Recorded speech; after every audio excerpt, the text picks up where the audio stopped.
రెండో మాట. అమ్మా నాన్న మాట విన్న పిల్లలు, తల్లిదండ్రులకు లోబడిన పిల్లలు, నోవాహు పిల్లలు. ఇది రెండో విషయం. మూడో మాట చెప్తాను రండి. మూడవది ఏంటనంటే, ఆనాటి దినాల్లో, నోవాహు ఉన్న దినాల్లో పరిస్థితులు ఎలా ఉన్నాయి అనంటే, నరుల చెడుతనం భూమి మీద ఎక్కువైపోయింది.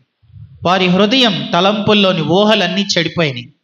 దేవుడు తన హృదయంలో నొచ్చుకొని భూమి మీద ఉన్న జీవరాశులన్నిటినీ ఆయన తుడిచివేశాడు.